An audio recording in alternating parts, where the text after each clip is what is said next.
Hello दोस्तों, आप सभी का स्वागत है अपने ही चैनल जीके माध्यिका पर। दोस्तों, आज के इस वीडियो में टेक्नीशियन एग्जाम 2024 के लिए सेट नंबर 7 देखेंगे, जिसमें साइंस से 40 क्वेश्चन देखेंगे। तो दोस्तों, वीडियो आपके लिए काफ़ी हेल्पफुल रहेगा, इसलिए वीडियो के अंत तक देखिएगा। अगर चैनल पर नए हैं तो चैनल को सब्सक्राइब जरूर कर लीजिएगा। तो चलिए आज का वीडियो शुरू करते हैं। तो दोस्तों, पहला प्रश्न है, यदि किसी प्रारूपी पदार्थ का विद्युत प्रतिरोध गिरकर शून्य हो जाता है तो उस पदार्थ को क्या कहते हैं। यदि किसी प्रारूपी पदार्थ का विद्युत प्रतिरोध गिरकर शून्य हो जाता है तो उस पदार्थ को क्या कहते हैं। ऑप्शन में दिया गया है अतिचालक, अर्धचालक, चालक, रोधी। तो दोस्तों, इसका राइट आंसर ऑप्शन ए हो जाएगा अतिचालक। ठीक है, नेक्स्ट क्वेश्चन देखते हैं। क्वेश्चन है, 10 ओम का एक प्रतिरोध एक बैटरी के टर्मिनलों के बीच संयोजित है। प्रतिरोध द्वारा 5 सेकेंड में 200 जूल ऊष्मा उत्पन्न होती है। लैंप के टर्मिनलों के बीच विभवांतर ज्ञात कीजिए। लैंप के टर्मिनलों के बीच विभवांतर ज्ञात करना है, यानी दोस्तों भी का वैल्यू निकालना है। ठीक है, वोल्टेज निकालना है। यहाँ पर दोस्तों क्या क्या चीज़ मालूम है, तो यहाँ पर दोस्तों रेसिस्टेंट मालूम है, आर का वैल्यू मालूम है 10 ओम। ठीक है, आर का वैल्यू मालूम है और 5 सेकेंड समय मालूम है, टी का वैल्यू 5 सेकेंड है। ठीक है, और यहाँ पर ऊष्मा यानी हीट एच बराबर मालूम है दोस्तों 200 जूल। अब दोस्तों फार्मूला आता है एच इक्वल टू होता है आई स्क्वायर आर टी। ठीक है, इसी को दोस्तों लिख सकते हैं आई बराबर क्या होता है वी बटा आर, तो वी स्क्वायर बटा आर स्क्वायर हो जाएगा। और यहाँ डायरेक्ट फार्मूला लिख सकते हैं वी स्क्वायर टी बटा आर लिख सकते हैं। अब यहाँ पर दोस्तों वी का वैल्यू निकालना है, टी का वैल्यू मालूम है, आर का वैल्यू मालूम है और एच का वैल्यू मालूम है। सभी का वैल्यू रखेंगे तो वी का वैल्यू निकल के आ जाएगा दोस्तों 20 वोल्टेज। ठीक है, तो इसका राइट आंसर ऑप्शन ए हो जाएगा। नेक्स्ट क्वेश्चन देखते हैं। दोस्तों, क्वेश्चन निम्नलिखित में से किसमें एक सहसंयोजक बंधन है। तो निम्नलिखित में से किसमें जो है एक सहसंयोजक बंधन है। तो दोस्तों, इसका राइट आंसर ऑप्शन डी हो जाएगा कार्बन टेट्राक्लोराइड। ठीक है, नेक्स्ट क्वेश्चन देखते हैं। क्वेश्चन है, कैल्शियम ऑक्साइड की जल के साथ अभिक्रिया के फलस्वरूप बुझे चूने का बनना क्या किसका उदाहरण है। तो कैल्शियम ऑक्साइड की जो है जल के साथ अभिक्रिया के फलस्वरूप बुझे चूने का बनना जो है किसका उदाहरण है। तो दोस्तों, इसका राइट आंसर ऑप्शन ए हो जाएगा संयोजन अभिक्रिया। ठीक है, नेक्स्ट क्वेश्चन देखते हैं। नेक्स्ट क्वेश्चन है, 10 ओम का एक प्रतिरोध ए 20 ओम के प्रतिरोध बी और 6 वोल्ट की बैटरी के साथ श्रेणी क्रम में जुड़ा हुआ है। ए और बी के सिरों पर विभवात क्रमशः होगा, यानी ए और बी के सिरों पर जो है विभवांतर कितना होगा बताना है। ठीक है, यहाँ पर दोस्तों 10 ओम और 20 ओम के दो प्रतिरोध जो है श्रेणी क्रम में जोड़ा गया। ठीक है, तो श्रेणी क्रम में अगर प्रतिरोध को जोड़ा जाता है तो फार्मूला होता है are equal to R1 plus R2। R1 ये 10 ले लेंगे। ठीक है, R2 कितना लेंगे 20 लेंगे। 10 और 20 कितना हो गया 30 ओम हो गया। 30 ओम हो गया R इक्वल टू, और 6 वोल्ट की बैटरी से जोड़ा जाता है तो यहाँ पर वोल्टेज मालूम हो गया, R मालूम हो गया, तो I का वैल्यू निकल जाएगा। I बराबर क्या होता है V बटा R होता है। वैल्यू रखेंगे, V का वैल्यू कितना आया 30 आया। V का वैल्यू दोस्तों कितना है 6 है और R का वैल्यू 30 है। ठीक है, 6 × 30 यानी 1/5 आ गया I का वैल्यू। ठीक है, अब दोस्तों यहाँ पर ध्यान रखिएगा कि श्रेणी क्रम में अगर जो रेसिस्टेंस जोड़ा जाता है तो श्रेणी क्रम में जो है करंट जो है सभी में समान जाता है। ठीक है, और वोल्टेज जो है अलग अलग जाता है। ठीक है, तो सबका वोल्टेज निकाल लेंगे। पहले क्या निकाल लेंगे ए पर के निकाल लेंगे, यानी भी एक बराबर हो जाएगा IR होता है फॉर्मूला, V इक्वल टू क्या होता है IR होता है। और I का वैल्यू कितना निकल के आया 5 आया। R का वैल्यू कितना लेंगे तो 10 लेंगे, तो 5 दूनी 10 यानी 2 आ गया इसका। ठीक है, और भी बी पर निकालेंगे दोस्तों तो 1/5 गुने 20 करेंगे तो 5 × 20, इसका 4 आ गया, यानी 2 वोल्ट और 4 वोल्ट हो जाएगा। तो दोस्तों इसका राइट आंसर ऑप्शन डी हो जाएगा, यहाँ पर 2 वोल्ट और 4 वोल्ट हो जाएगा। ठीक है, नेक्स्ट क्वेश्चन देखते हैं। किचन प्रकाश संश्लेषण के संबंध में इनमें से कौन सा कथन गलत है। प्रकाश संश्लेषण के संबंध में जो है इनमें से कौन सा कथन गलत है। तो दोस्तों इसका राइट आंसर ऑप्शन सी हो जाएगा। प्रकाश संश्लेषण में कार्बन डाइऑक्साइड का कार्बोहाइड्रेट में ऑक्सीकरण होता है। ठीक है, नेक्स्ट क्वेश्चन, निम्नलिखित कथनों पर विचार करें। कथन 1 में दिया गया है फुसफुस धमनी ऑक्सीजन समृद्ध रक्त का प्रभाव करता है। 2 में दिया गया फुसफुस सिरा कार्बन डाइऑक्साइड समृद्ध रक्त का प्रभाव करती है। उपयुक्त कथनों में से कौन सा कथन सही है। तो दोस्तों दोनों कथन जो है गलत है, तो इसका राइट आंसर ऑप्शन डी हो जाएगा। ठीक है, नेक्स्ट क्वेश्चन देखते हैं। क्वेश्चन है, स्व प्रेरकत्व यानी सेल्फ इंडक्टेंस के संदर्भ में निम्नलिखित कथनों पर विचार कीजिए। 1 में दिया गया है स्व प्रेरित विद्युत वाहक बल सदैव कुंडली में किसी भी धारा परिवर्तन बढ़ना या घटना का विरोध करता है। 2 में दिया गया कुंडली का स्वप्रेरकत्व उसकी ज्यामितीय संरचना तथा माध्यम की चुंबकशीलता पर निर्भर नहीं करता है। तो दोस्तों बताना है कि उपयुक्त कथनों में से कौन से सही है। तो दोस्तों इसका राइट आंसर एक हो जाएगा, केवल एक सही है। ठीक है, नेक्स्ट क्वेश्चन देखते हैं। क्वेश्चन है दोस्तों, निम्न में से कौन से कथन सही या गलत है। कथन एक ए में दिया गया है सोडियम का लैटिन नाम नेट्रियम है। ठीक है, यानी Na सैम्बुल इसका होता है। बी का कथन दिया गया है कि चांदी का लैटिन नाम जो है अर्जेंटीना है और अर्जेंटीना का एजी होता है। तो दोस्तों दोनों कथन जो है सही है। तो इसका राइट आंसर ऑप्शन सी हो जाएगा, ए और बी दोनों सही है। ठीक है, नेक्स्ट क्वेश्चन देखते हैं। क्वेश्चन दोस्तों, नागफनी के पौधे में प्रकाश संश्लेषण निम्नलिखित में से किस भाग में होता है। नागफनी के पौधे में प्रकाश संश्लेषण जो है निम्नलिखित में से किस भाग में होता है। तो दोस्तों इसका राइट आंसर ऑप्शन बी हो जाएगा, तने में होता है। ठीक है, नेक्स्ट क्वेश्चन देखते हैं।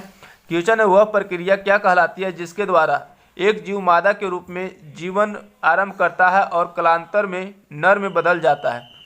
तो दोस्तों इसका राइट आंसर हो जाएगा ऑप्शन ए हो जाएगा, स्त्री पूर्वता। ठीक है, नेक्स्ट क्वेश्चन है, डोबेराइनर के त्रिक में तत्वों किस प्रकार लिखा गया है। डोबेराइनर के त्रिक में तत्वों को जो है किस प्रकार लिखा गया है।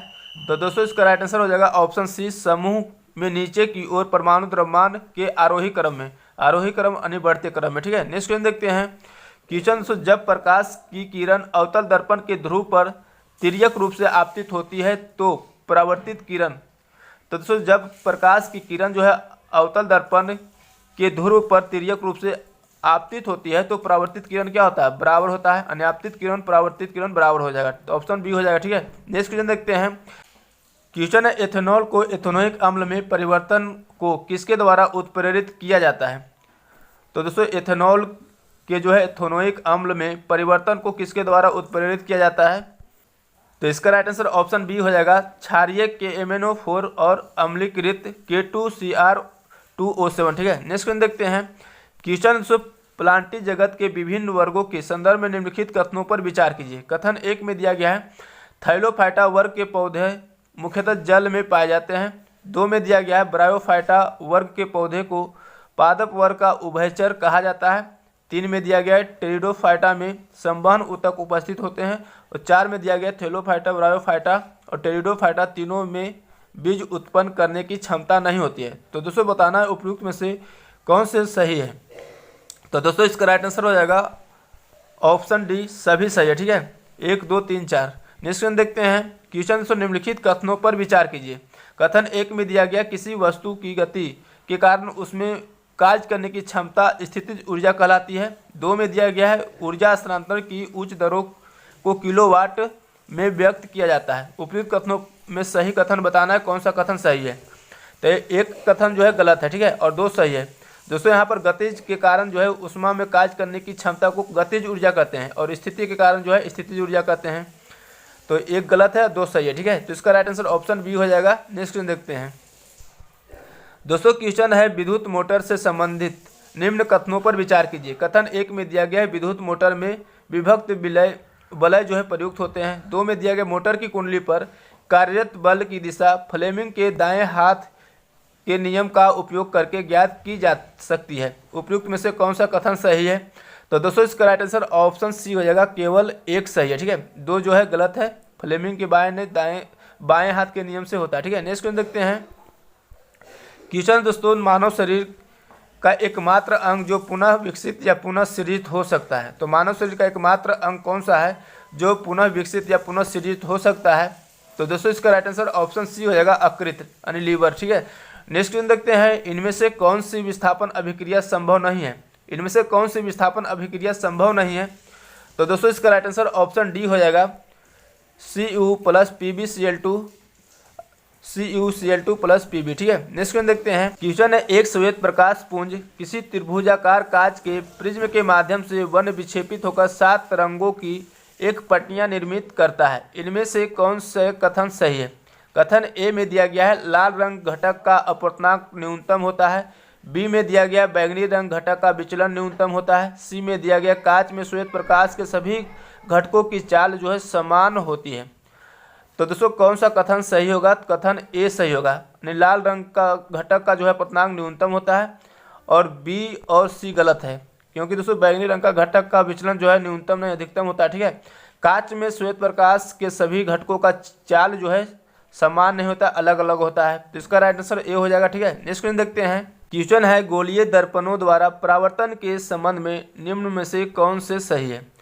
ए में दिया गया यदि वस्तु के ध्रुव और फोकस के बीच रखा जाता है तो अवतल दर्पण प्रकाश की किरणों को अपसारित करता है। ठीक है। बी में दिया गया है उत्तल दर्पण किरण पुंज को अभिसारी कर सकता है। तो यहाँ पर दोस्तों ए सही है। ठीक है, और उत्तल दर्पण में जो किरण पुंज अभिसारी नहीं अपसारी कर सकता है। ठीक है, तो इसका राइट आंसर ऑप्शन सी हो जाएगा, केवल ए सही है। नेक्स्ट क्वेश्चन देखते हैं। दोस्तों क्वेश्चन निम्नलिखित में से कौन सा तत्व पौधे द्वारा प्रोटीन की संश्लेषण हेतु प्रयुक्त अनिवार्य तत्व है। तो कौन सा तत्व जो है पौधों द्वारा प्रोटीनों की संश्लेषण हेतु प्रयुक्त अनिवार्य तत्व है। तो इसका राइट आंसर बी हो जाएगा, नाइट्रोजन। ठीक है, नेक्स्ट क्वेश्चन देखते हैं। क्वेश्चन है विसरण के संदर्भ में निम्नलिखित कथनों पर विचार कीजिए। विसरण के संदर्भ में जो है बताना है कि कौन से कथन सही है। कथन ए में दिया गया है पौधे में लंबी दूरी तक पदार्थ का परिवहन केवल विसरण के द्वारा हो सकता है। दो में दिया गया विसरण एक धीमी प्रक्रिया है। तो दोस्तों इसका राइट आंसर ऑप्शन बी हो जाएगा, केवल दो सही है, यानी विसरण एक धीमी प्रक्रिया। ठीक है, नेक्स्ट क्वेश्चन देखते हैं। क्वेश्चन है भोजन के विभिन्न पोषक तत्वों के संदर्भ में निम्नलिखित कथनों पर विचार कीजिए। एक में दिया गया कार्बोहाइड्रेट तथा वसा हमारे शरीर को मुख्य रूप से ऊर्जा प्रदान करते हैं। दो में दिया गया प्रोटीन तथा खनिज लवण हमारे शरीर की वृद्धि तथा अनुरक्षण के लिए आवश्यक होते हैं। और तीन में दिया गया विटामिन हमारे शरीर की रोगों से रक्षा करने में सहायता करते हैं। तो कौन सा कथन जो है सही है बताना है। तो दोस्तों इसका राइट आंसर हो जाएगा ऑप्शन डी हो जाएगा, यानी 1, 2, 3 तीनों सही होगा। ठीक है, नेक्स्ट क्वेश्चन है केचुए के श्वसन के संदर्भ में निम्नलिखित में से कौन सा कथन सही है। तो दोस्तों बताना है कि केचुए के श्वसन के संदर्भ में निम्नलिखित में से कौन सा कथन सही है। तो दोस्तों इसका राइट आंसर ऑप्शन बी हो जाएगा, केचुआ जो है त्वचा द्वारा श्वसन करते हैं। ठीक है, नेक्स्ट क्वेश्चन देखते हैं। क्वेश्चन है निम्नलिखित कथनों में से अम्ल व क्षार के संबंध में कौन सा कथन असत्य है। तो निम्नलिखित कथनों में से बताना है दोस्तों कि अम्ल व क्षार के संबंध में कौन सा कथन असत्य है। तो इसका राइट आंसर ऑप्शन बी हो जाएगा, क्षारक जो है नीले लिटमस को लाल कर देता है। ये दोस्तों गलत है। दोस्तों क्षारक जो है लाल लिटमस को नीला कर देता है और अम्ल जो होता है नीले लिटमस को लाल कर देता है। ठीक है, नेक्स्ट क्वेश्चन देखते हैं। क्वेश्चन निम्न में से किस कोशिका द्रव्य कोशिकांग को यूकेरियोटिक कोशिका के भीतर प्रोकैरियोटिक कोशिकाएं माना जाता है। तो दोस्तों इसका राइट आंसर हो जाएगा ऑप्शन ए हो जाएगा, सूत्रकणिका यानी माइटोकॉन्ड्रिया। ठीक है, नेक्स्ट क्वेश्चन देखते हैं। क्वेश्चन एल लंबाई और ए अनुप्रस्थ काट का क्षेत्रफल वाले एक तार का प्रतिरोध 0.4 ओम है। समान पदार्थ से निर्मित समान लंबाई एल और 4a अनुप्रस्थ काट के क्षेत्रफल वाले तार का प्रतिरोध क्या होगा।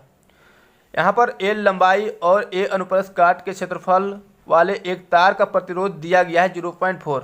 अब दोस्तों फार्मूला होता है R = रो एल बाई ए होता है। ठीक है, अब दोस्तों यहाँ पर जो है समान पदार्थ से निर्मित समान लंबाई यानी एल जो है समान रखा गया है। ठीक है, और यहाँ पर अनुप्रस्थ काट का क्षेत्रफल जो है 4a कर दिया गया है। तब दोस्तों बताना है तार का प्रतिरोध क्या होगा, यानी R डैश बराबर निकालेंगे रो एल, तो एल रह गया। ठीक है, और ए को कितना कर दिया 4a। ठीक है, 4a हो गया। अब इसको लिखेंगे दोस्तों 1/4 इंटू रो एल बटा ए। और रो एल बटा ए किसके बराबर हो गया, R के बराबर, यानी 1/4 गुने R हो जाएगा। अब R का वैल्यू दिया गया 0.4, तो 0.4/4 अगर करेंगे तो 0.1 ओम आ जाएगा। ठीक है, तो इसका राइट आंसर ऑप्शन ए हो जाएगा। नेक्स्ट क्वेश्चन देखते हैं। क्वेश्चन निम्नलिखित कथनों पर विचार कीजिए। निम्नलिखित कथनों पर विचार करना है। एक में दिया गया कार्य का मात्रक जूल है। दो में दिया गया शक्ति का मात्रक वाट है। तीन में दिया गया ऊर्जा का मात्रक न्यूटन है। तो उपयुक्त कथनों में से कौन से सही कथन नहीं है। तो कथन कौन सा सही नहीं है बताना है। ठीक है, तो यहाँ पर दोस्तों एक में दिया गया कार्य का मात्रक जूल है, ये सही है। शक्ति का मात्रक वाट होता है, ये भी सही है। ऊर्जा का मात्रक न्यूटन है, ये दोस्तों गलत है। यानी दोस्तों इसका राइट आंसर ऑप्शन सी हो जाएगा, केवल 3 जो है गलत है। यानी ऊर्जा का मात्रक जूल होता है और न्यूटन जो है बल का मात्रक होता है। ठीक है, नेक्स्ट क्वेश्चन देखते हैं। क्वेश्चन है कार्बनिक कार्बन यौगिकों का गलनांक आयनिक यौगिकों की तुलना में कम क्यों होता है। तो दोस्तों इसका राइट आंसर ऑप्शन कौन सा हो जाएगा, बी हो जाएगा। ठीक है, अणुओं के बीच क्षीण आकर्षण बल के कारण। ठीक है, नेक्स्ट क्वेश्चन देखते हैं। क्वेश्चन निम्न में से कौन सा भोजन कार्बन डाइऑक्साइड और नाइट्रोजन युक्त अपशिष्टों को घुलित रूप में परिवहन करता है। तो कौन सा जो है भोजन कार्बन डाइऑक्साइड और नाइट्रोजन युक्त अपशिष्ट का घुलित रूप में जो है परिवहन करता है? तो दोस्तों इसका राइट आंसर ए हो जाएगा प्लाज्मा। ठीक है, नेक्स्ट क्वेश्चन देखते हैं, निम्न में से कौन सा संयोजन अभिक्रिया का उदाहरण नहीं है? तो कौन सा जो संयोजन अभिक्रिया का उदाहरण नहीं है? तो दोस्तों इसका राइट आंसर ऑप्शन बी हो जाएगा कैल्शियम कार्बोनेट को गर्म किया जाना। ठीक है, नेक्स्ट क्वेश्चन देखते हैं, क्वेश्चन निम्नलिखित कथनों पर विचार कीजिए। एक में दिया गया है ध्वनि तरंगे, भूकंपीय तरंगे आदि यांत्रिक तरंगों के उदाहरण है। 2 में दिया गया है यांत्रिक तरंगों के संचरण का माध्यम जो है केवल ठोस और द्रव है। तो बताना जो दोस्तों कौन सा कथन सही है? तो इसका राइट आंसर हो जाएगा ऑप्शन ए हो जाएगा, केवल एक कथन सही है, यानी ध्वनि तरंग, भूकंपीय तरंग आदि यांत्रिक तरंगों का एक उदाहरण है। ठीक है, नेक्स्ट क्वेश्चन देखते हैं, कॉस्मिक किरणों के संबंध में निम्न कथनों में से कौन सा सही नहीं है? कॉस्मिक किरणों के संबंध में बताना है कि कौन सा कथन सही नहीं है। तो दोस्तों इसका राइट आंसर ऑप्शन ए हो जाएगा, वे विद्युत चुंबकीय तरंगे हैं। ये दोस्तों सही नहीं है। ठीक है, नेक्स्ट क्वेश्चन देखते हैं, क्वेश्चन निम्न कथनों पर विचार करते हुए सही उत्तर का चयन कीजिए। तो निम्न कथनों पर विचार करते हुए सही उत्तर का चयन करना है। कथन 1 में दिया गया धातु से अधातु में इलेक्ट्रॉनों के अंतरण से बनने वाले यौगिकों को विद्युत संयोजी यौगिक कहा जाता है। कथन 2 में दिया गया है विद्युत संयोजी यौगिक सामान्यतः जल में विलय होते हैं और मिट्टी के तेल, पेट्रोल आदि जैसे विलयकों में विलय होते हैं। तो दोस्तों इसका राइट आंसर ऑप्शन बी हो जाएगा, दोनों कथन जो है सत्य है। ठीक है, नेक्स्ट क्वेश्चन देखते हैं, क्वेश्चन है विद्युत चुंबकीय प्रेरण की घटना किसके कारण होती है? तो विद्युत चुंबकीय प्रेरण की घटना जो किसके कारण होती है? तो इसका राइट आंसर डी हो जाएगा, कुंडली से गुजरने वाले चुंबकीय अभिभाव में परिवर्तन के कारण। ठीक है, नेक्स्ट क्वेश्चन देखते हैं, क्वेश्चन है विद्युत बल्ब का तंतु धारा प्रवाहित करने में चमकने लगता है, परंतु तंतु में धारा ले जाने वाले तार नहीं चमकते, इसका कारण क्या है? तो दोस्तों इसका कारण जो है तंतु का प्रतिरोध तारों की अपेक्षा अधिक होता है। इसका राइट आंसर ऑप्शन सी हो जाएगा। ठीक है, नेक्स्ट क्वेश्चन देखते हैं, क्वेश्चन है किशोरावस्था के दौरान जो है मानव शरीर में अनेक परिवर्तन होते हैं और उस परिवर्तन पर चिन्ह लगाए जिसका संबंध लड़कों में लैंगिक परिपक्वता से है। तो दोस्तों इसका राइट आंसर ऑप्शन कौन सा हो जाएगा? सी हो जाएगा, आवाज का भारी होना। ठीक है, नेक्स्ट क्वेश्चन देखते हैं, HCl के साथ कॉपर ऑक्साइड की अभिक्रिया के लिए निम्नलिखित में से कौन सा कथन सही है? तो दोस्तों HCl के साथ कॉपर ऑक्साइड की अभिक्रिया के लिए जो है निम्नलिखित में से कौन सा कथन सही है? तो दोस्तों इसका राइट आंसर सी हो जाएगा, CuCl2 बनता है। ठीक है, नेक्स्ट क्वेश्चन देखते हैं, क्वेश्चन है जब किसी अम्ल की किसी क्षारक के साथ अभिक्रिया करके लवण और जल बनाया जाता है तो इस रासायनिक अभिक्रिया को क्या नाम दिया जाता है? अम्ल को जो है किसी अम्ल को किसी क्षारक के साथ अभिक्रिया करते हैं, HCl, ये क्या हो गया दोस्तों? अम्ल हो गया, और NaOH ये हो गया क्षारक, को अभिक्रिया करते हैं तो दोस्तों क्या बनेगा? लवण और जल बनाता है, लवण NaCl और जल बनता है। ठीक है, H2O। तो दोस्तों इसका जो है रासायनिक अभिक्रिया को क्या नाम दिया गया है? तो उदासीनीकरण अभिक्रिया। ठीक है, तो दोस्तों आज की वीडियो यहीं तक रहने देते हैं, फिर मिलेंगे नेक्स्ट वीडियो में नए सेट के साथ। अगर वीडियो अच्छा लगा तो लाइक करिएगा, चैनल पर नए हैं तो चैनल को सब्सक्राइब करके बेल आइकन जरूर दबा लीजिएगा। जय हिंद।